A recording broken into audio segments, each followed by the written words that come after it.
أتوقع خسارة المغرب ضد أمريكا لأقل من 20 سنة في ربع كأس العالم، لأن ما وصل إليه المغرب يعتبر حظ فقط، وقوة منتخب أمريكا ستجعل المغرب تخسر في اللقاء. لذلك أتوقع فوز منتخب أمريكا على المغرب. تمنى المنتخب الولايات المتحدة يمشي إلى الدور النصف النهائي، تمنى يمشي للنهاية، ربما يقابل الأرجنتين. اليوم راح نشوفوا خسارة المنتخب المغربي، الأفضلية من جهة أمريكا. المنتخب الولايات المتحدة يعني تنظيم محكم، يعرف الكرة جيدا، وشفنا كيفاش يلحق المنتخب الولايات المتحدة، يبقى واحد من أفضل في العالم. المنتخب المغربي سيواجه المنتخب الولايات المتحدة الأمريكية. المنتخب أمريكا قوي في كل الخطوط، حارس مرمى من أحسن الحراس في العالم، دفاع وسط ميدان، هجوم يسجل يمد تمريرات حاسمة. هما عندهم اللعب التقني والخشونة ما مش سهلين. أظن من المقابلة راح تكون صعيبة. الأفضلية بالك الناس تشوفها بزاف من جهة أمريكا، ولكن المقابلة راح تكون خشينة، وكما يقول لك اللعب الاندفاع البدني كما قال سفيان. منتخب كبير بلاعبيه باسمه، أداء أحسن، كأنه منتخبات قوية، منتخبات كانت مرشحة للذهاب بعيدا من كل المتتبعين ومن كل الأخصائيين في كرة القدم. نشوفوا هنا يعني الله أمام حتمية أنه يقدم مباراة كبيرة ضد المنتخب المغربي، أو يعني تسأل أي أحد تقول بالمنتخب المغربي يفوز على الأمريكا يقول لك لا مش ممكن، لكن حقيقة كرة القدم هذه هي لازم يتقبلها المنتخب المغربي. الماروكان بونسكو مازالوا بعد ظهروا بمستوى. تأهل المنتخب المغربي ضد أمريكا لأقل من 20 سنة لنصف نهائي كأس العالم. هذا التأهل التاريخي ضد أمريكا، والله نغير كي نشوف المنتخب المغربي لأقل من 20 سنة وصل لنصف نهائي كأس العالم ومرشح بقوة للفوز باللقب. منتخب المغرب يفوز على منتخب أمريكا اليوم، نتيجة تاريخية لحققها المغرب بالوصول إلى نصف نهائي كأس العالم. أنا بالنسبة لي ما حققه إلى حد الآن هو إنجاز، البقاء للرجال والبقاء لأقوى في هذا المونديال. المنتخب المغربي يبقى من بين المرشحين للتتويج بكأس العالم. المنتخب المغربي أقل من 20 سنة تأهل رسميا، الذي يشارك في نهائيات كأس العالم. المنتخب المغربي واحد من المرشحين للفوز بكأس العالم. تأسف لما وصل إليه المنتخب المغربي واللاعبون المغاربة، واحد من أمتع المنتخبات عبر التاريخ. ما نقدروش نقارنوا الآن مع تصاعد المغرب، شئنا أم أبينا. المستوى التكتيكي اللي يرتفع مستواها تكتيكيا لأن المواهب موجودة، تكتيكيا يعني يعتمد على تكوين أوروبي. بعدها راح نشوفوا منتخب المغرب قوي يقدر يقارع ويتفوق على المنتخبات الأوروبية. المنتخب المغربي اليوم بصحتهم احنا ما نقدروش نحسدوهم، لا بصح الكونترير. انا بالنسبه لي فريمون بصحتهم، لانهم ياتون بمنتخب مشكل من نجوم ينشطون في اوروبا. اليوم فوزي القجع عنده سلطه يطبقها، يفيد منتخب بلاده. منتخب المغرب اقوى المرشحين هذه السنه، عنده فريق قوي جدا، وبعدها ايضا تاهل الى كاس العالم صراحه قوي. عندها خط دفاع قوي، خط وسط قوي، وخط هجوم قوي جدا ايضا. عندهم يعني الخبره اللازمه قبل هذه المنافسه. حسب رايي هي المرشح الاول بالنسبه لي أنا. المغرب واللاعبون المغاربة يملك جيلا أحسن من الجيل السابق الذي شارك في الدورة الماضية التي وصل فيها إلى النهائي. الآن يملك مهاجمين من العيار الثقيل، لديه مزيج من خريجي الكرة، اللاعبين المحليين، وجيل من اللاعبين الناشطين في أقوى الدوريات الأوروبية. هناك اللاعبون الناشطون في الدوري الألماني. قدم أداء عالمي أمام أمريكا. المغرب عندهم لاعبين عالميين ومدرب عالمي. علي بن شيخ، علاش المنتخب المغربي لأقل من 20 سنة وصل لهذا المستوى العالمي بمقابل ضعف منتخبنا الوطني الجزائري، خصوصا بعد فوز المنتخب المغربي اليوم؟ المروك عندهم دراري شفتهم كشي يلعبوا هكذا طايرين. الجيري ال دوفيان والو زيرو، لان بالخدمه هذه المروك طوب، هما يروحوا الفوق وانت تقعد غير تكذب. كانوا رجال، كل شيء بالرجال ماشي بالمال. او نيفو فيديراسيون كانوا يخدموا. المغرب عندها خزان تاع اللاعبين، وين تروح تشوف تلقى 4 5 ملاح في كاع لي كاتيجوري. علاه ولينا ما نكونوش اللاعبين؟ هانا درنا اكاديميات، هانا درنا امور كثيره. هل لانه الفرق والانديه اصبحت لا تكون وهذا فقط، ولا ما كاش امكانيات لذلك؟ في الجزائر كل شيء يسير في عشوائيه، بعشوائيه نسيروا باش نسيروا.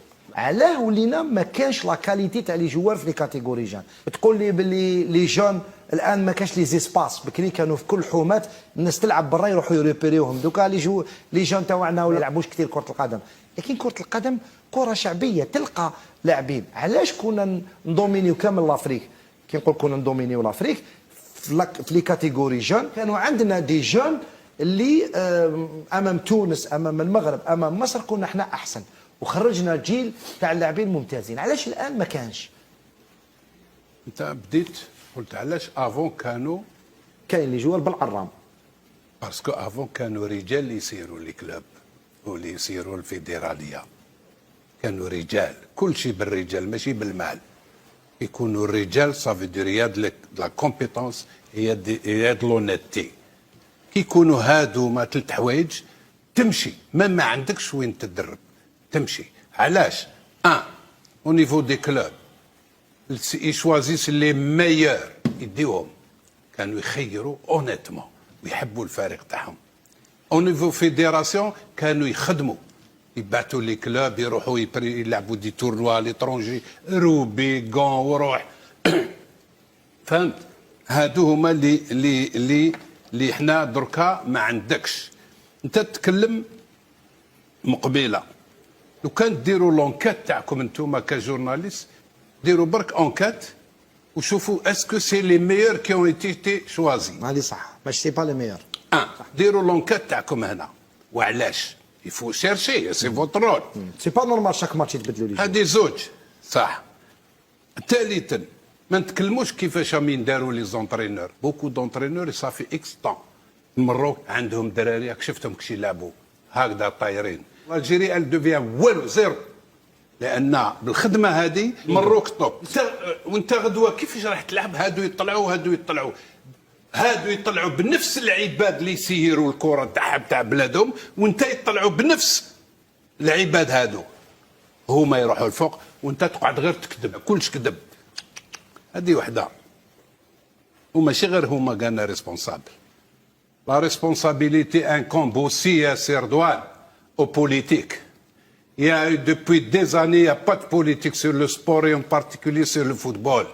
Mais on ne peut pas développer un pays, développer une partie ou laisser le sport qui حاجة مهمة. Vital, la vitrine تاع la nation pour le sport. يقول لك هذيك البلاد اليوم بون سونتي à travers le sport تاعها تخليها بجيح. ما كاش منها هذه.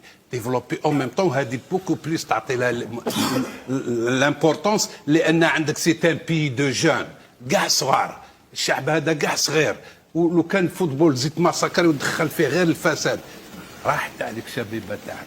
المغرب عندها خزان تاع اللاعبين، وين تروح تشوف تلقى 4 5 ملاح في كاع لي كاتيجوري. لماذا الان اصبحنا لا نجد اسماء بامكانها انها تمثل الكره الجزائريه، رغم انه في وقت من الاوقات في لي كاتيجوري جون كانوا تاعنا كي يروحوا لاوروبا يديروا لي ستاج ولا يلعبوا دي بلاطو هكذا دي تورنوا صغار، يخرج تاعنا هو ميور باسور، ميور بيتور، ميور جوار. وابرز مثال بوبوي رحيم محمد ربي يذكره بالخير، لما كان جان كي كان يروح مع الحراش سيتي توجور لو ميور جوار. لكن الان ولينا حتى في الاصناف الدنيا مع الافارقه، مع منتخبات افارقه، احنا ايضا من افريقيا ما نقدروش نفرضوا نفسنا، ولينا نحكيو على المورفولوجيه. علاه ولينا ما نكونوش اللاعبين؟ هانا درنا اكاديميات، هانا درنا امور كثيره. هل لانه الفرق والانديه اصبحت لا تكون وهذا فقط، ولا ما كاش امكانيات لذلك؟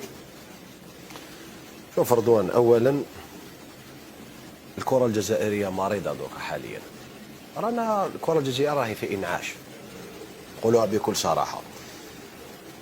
حاجه ثانيه، فشل على كل مستويات، على مستوى الفيدراليه، على مستوى يعني تسير الباديتيان بيان تسير. شكون اللي مالا؟ كيفاش تقدر؟ ما على باليش انا عندك حانوت وما تعمرش بسلعه وتسيرو فارغ، ما تقدرش. صح ولا لازم تعمر الحانوت ويكون مسير لا باس به باش تقدر تجيري وزين ولا. حاجه ثالثه، تعيينات عشوائيه. انا ما فهمتش كيفاش يديروا لي زون